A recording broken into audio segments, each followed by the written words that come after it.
안녕하세요. 유튜브로 주식하는 남자입니다. 1월 첫째 주가 지나갔습니다. 우리 증시는 연일 코스피 하락이 나오다가 1월 7일 금요일장에서 반등을 주고 코스피 2954.89포인트의 장 마감했는데요. 먼저 지난 한 주간 코스피 하락의 이유를 찾아보자면요. 미국 10년물 국채 금리 상승으로 인해 미국 나스닥과 S&P 500 지수가 크게 빠지면서 미국 기술주들의 중심으로 주가가 크게 빠졌는데요. 우리나라 증시도 원달러 상승과 더불어 그 영향을 받았다고 볼 수 있겠습니다. 미국 3대 지수를 보시면 나스닥과 S&P 500 지수는 하락하는 반면 우리 한기업 중심의 다우지수는 주가를 방어해주는 모습 보여주었는데요. 1월 첫째 주 국내 증시 역시 기술주 중심의 종목은 주가 하락이 일어난 반면 해운, 조선, 건설, 철강 등 경기민감주들은 반등이 나오는 모습 보여주었습니다. 시장에서는 인플레 우려와 경기 낙관론이 1분기 중 10년물 금리를 2%로 끌어올릴 거라는 전망도 제기되고 있습니다. 미국 조기 테이퍼링 종료와 금리 인상으로 인해 성장주들이 당분간 영향을 받을 수 있는 부분이 될 거라고 생각되는데요. 작년에 주가가 빠진 경기 민감주와 성장주의 포트폴리오 비중을 조절해 보는 것도 생각해 봐야 하지 않을까 생각됩니다.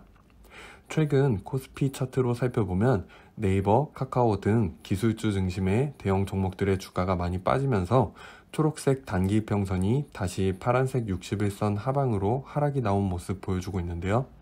아직까지는 작은 박스권 안에서 주가가 움직이고 있으므로 아직까지 크게 걱정하지 않아도 되는 부분이라고 생각되는데요.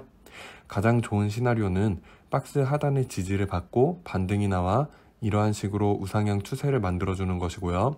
그 다음 시나리오로는 박스권 안에서 횡보하며 새롭게 2900포인트 부근에 확실한 저점 라인을 만들어주는 것이겠고, 그 다음 시나리오로는 작은 박스 하단이 뚫리면서 이평선이 다시 완벽한 역배열을 형성하며 큰 박스 하단까지도 내려갈 수 있다고 생각해 볼 수 있겠고요.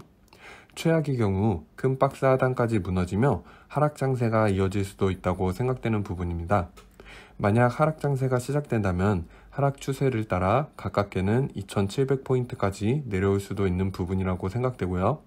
만일 지난 연말 하락 추세가 끝났다면 작은 박스 하방이 뚫리더라도 큰 박스 하단 부분과 지난 하락 추세선 상단 부분의 지지를 받고 쌍저점을 형성하며 추세 전환을 기대해 볼 수도 있는 부분이라고 생각됩니다.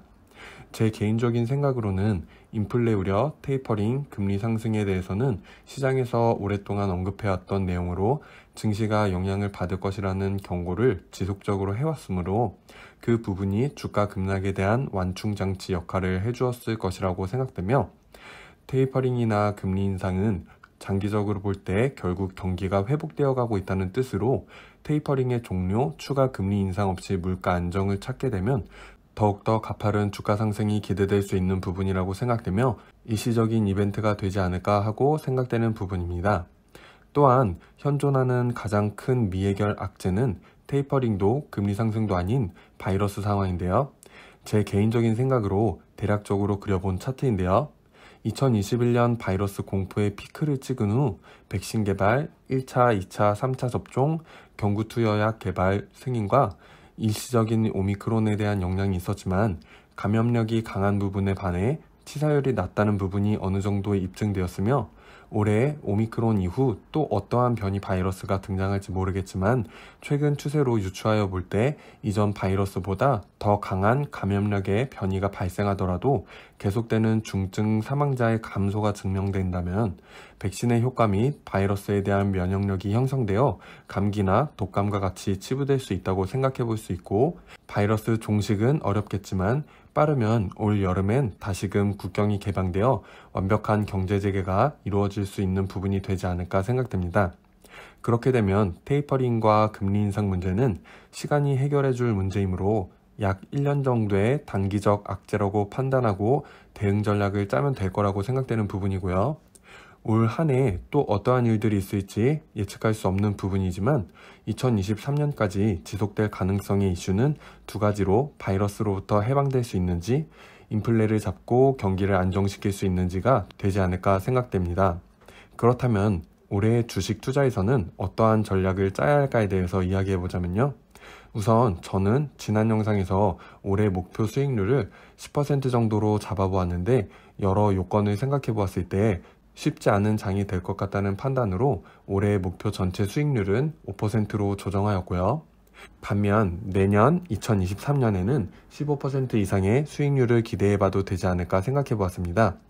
그리하여 올해는 전체적으로 보수적인 투자 방향을 유지하며 현재 포트폴리오에서 경기민감주의 비중을 늘리며 성장주를 축소하고 상황을 계속 주시하며 비중 조절을 하면서 하반기에 들어서면서 2023년 이후에 수익을 기대하며 저평가된 성장주를 모아갈 전략을 가지고 있습니다.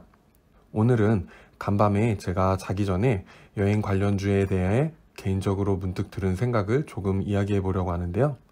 확실히 지난해까지만 해도 저 스스로도 비행기 타고 싶고 해외여행도 가고 싶고 사람들의 여행에 대한 욕구가 엄청났을 거라고 생각했던 부분인데 약 2년간 바이러스 상황이 지속되면서 아직도 사람들의 여행에 대한 욕구가 이전만큼 강할까라는 생각이 문득 들었습니다. 지난 2년간 사람들의 생활 패턴이 바뀌었고 소비 패턴도 바뀌어 왔다고 생각되는데요. 생활 패턴 부분에 있어서는 실업률 증가, 경제 악화, 물가 상승으로 인해 국가에서 돈을 풀어도 소비가 늘지 않는 부분을 확인해 왔고 외출 제한, 국경 봉쇄 등으로 인해 처음에는 많이 답답함을 느꼈지만 인간은 적응의 동물이라고 유튜브, 넷플릭스와 같은 OTT 서비스, 게임 등 집안에서 할 수 있는 것들을 함으로써 갈증을 해소하는 한편 새로운 생활 패턴에 많은 사람들이 적응하였다고 생각되고 지금 생활 패턴에 크게 불편함을 느끼지 않는 사람들이 증가하지 않았나 생각해 보았습니다. 수익 저하와 물가 상승으로 인해 돈의 중요성에 대해 깨달은 사람들도 이전보다는 더 많아졌지 않을까 생각되며 사람들의 소비가 보다 더 신중해지지 않았나 생각되는데요. 저만 해도 지난 2년간 쇼핑이라 할 쇼핑도 거의 하지 않았고 여행이나 외출도 최소한으로 했으며 정부 보조금도 현재 월급 생활로 생활에 크게 타격을 입지 않았으니 그걸로 주식이나 투자해야지 라는 생각으로 소비가 굉장히 위축되었다고 생각하는데요. 여러분들의 생활 패턴이나 소비 패턴은 어떻게 변하셨나요?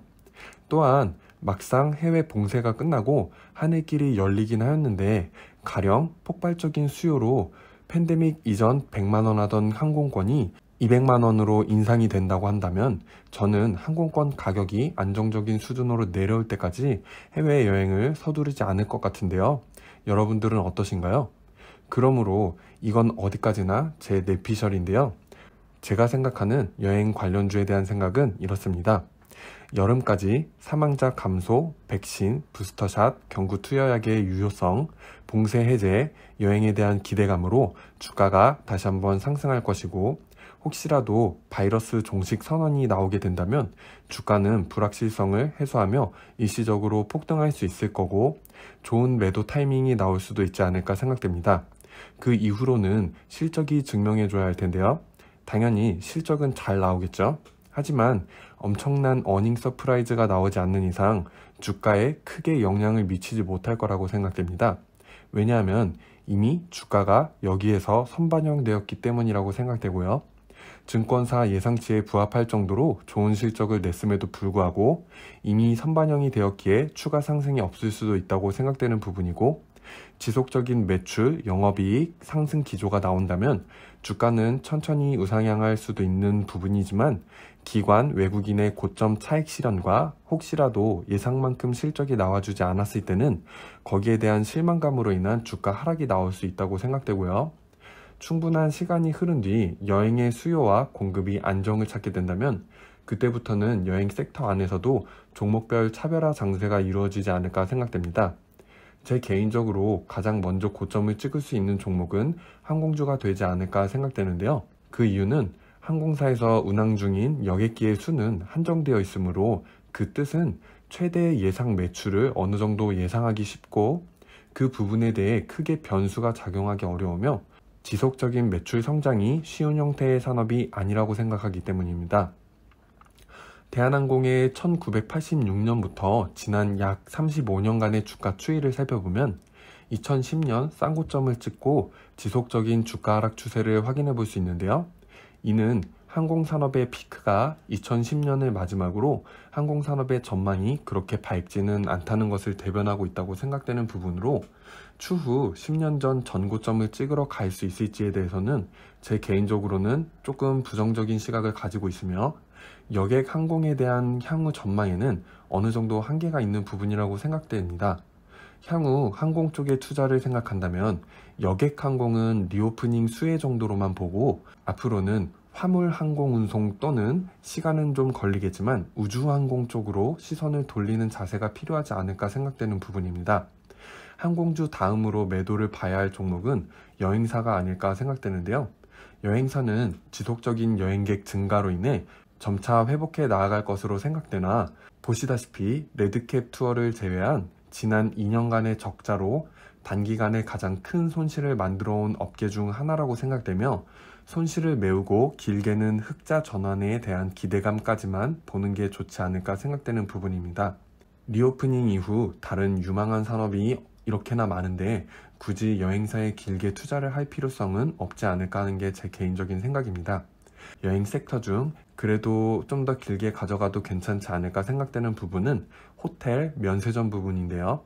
이유로는 앞서 국내 항공주나 여행사는 주요 고객층이 내국인인 반면, 호텔, 면세점은 내국인뿐만 아니라 외국인 고객층의 규모가 더 크므로 향후 지속적으로 매출 상승이 기대될 수 있는 부분이지 않을까 생각되며, 이번 팬데믹 이후 K-팝이나 오징어 게임과 같은 각종 K-드라마와 같이 K-컨텐츠의 해외 수출로 인해 외국인의 한국에 대한 관심도 증가가 외국인 여행 관광이 크게 늘 수 있는 부분이 되지 않을까 생각되며, 호텔신라, 신세계, 롯데 관광개발 같은 종목들이 좋지 않을까 생각되는 부분입니다. 그럼 빠르게 여행 관련 종목 차트를 살펴보도록 하겠습니다. 하나투어는 현재 이러한 모습으로 수렴해가는 모습 볼 수 있고요. 단기적으로는 71,500원, 아래로는 69,000원, 그 아래로 62,400원까지 볼 수 있지 않을까 생각되는데요. 개인적으로는 62,400원 부근까지 내려오는 걸 기다려보는 것도 괜찮지 않을까 생각되고, 파란색 장기 추세 하단선을 이탈하게 된다면 58,000원, 그 아래로는 47,950원까지도 볼 수 있으니 참고하시면 좋을 것 같습니다. 모두 투어도 비슷한 모습으로 현재 단기적으로 반등이 나오고 있는데요. 중기로는 이러한 삼각 추세로 보고, 장기 하방 추세선은 이러한 모습으로 장기 추세를 이탈하지 않는다는 전제로 19,600원 부근이 추가 매수 자리가 되지 않을까 생각되고요. 만일 파란색 장기 추세선을 이탈하게 된다면 13,050원 부근까지 빠질 가능성도 염두에 보면 좋을 것 같습니다. 참 좋은 여행도 마찬가지로 단기 추세가 보이고요. 파란색 장기 추세선을 벗어나지 않는다면 괜찮을 것 같습니다. 레드캡 투어는 현재 이러한 하락 추세로 주가가 빠지고 있는데요. 파란색 장기 추세선의 지지를 받지 못하고 하방으로 빠지면서 지지선이 저항선으로 변한 모습 확인해 볼 수 있겠고요. 18,300원 부근의 지지를 받지 못하게 된다면 15,800원 부근까지 빠질 가능성도 염두에 두어야겠습니다. 대한항공은 단기 추세에서는 이탈하였었지만 파란색 장기 추세선의 지지를 받고 위쪽까지 강하게 올려준 모습 보이고요. 현재 이러한 추세를 가지고 주가가 움직이고 있으니 하방 이탈하지 않으면 전고점까지는 충분히 올라가 주지 않을까 생각되는 부분입니다. 다만 하방을 다시 이탈하게 된다면 이러한 식으로 하락 추세가 나올 수 있는 부분으로 장기 추세선 하방을 이탈하게 된다면 23,000원 부근까지 볼 수 있을 것 같습니다. 호텔신라는 장기 추세는 이러한 모습으로 일전의 상단을 돌파한 후 더 넓은 영역의 장기 추세에 저항을 맞고 이러한 추세로 하방으로 내려오고 있다고 생각되는데요. 이 부분이 지지선이 되지 않을까 생각되며, 장기 추세가 무너지지 않는다는 전제로 73,800원 부근이 괜찮은 자리가 되지 않을까 생각됩니다. 신세계는 지난 5월 이후 약 6개월간에 걸쳐 하락 추세를 따라 주가 조정이 있은 후 파란색 장기 추세선의 지지와 함께 강한 거래량을 터뜨리면서 전고점 위로 주가를 올려준 후 눌림이 나왔다고 볼 수 있겠는데요. 243,500원 부근에서 횡보로 바닥을 잘 다져준다면 상승으로의 추세 전환도 기대해 볼 수 있지 않을까 생각됩니다. 롯데 관광개발은 최근 장기 추세의 하방의 지지를 받고 반등이 나온 모습 보여주고 있는데요.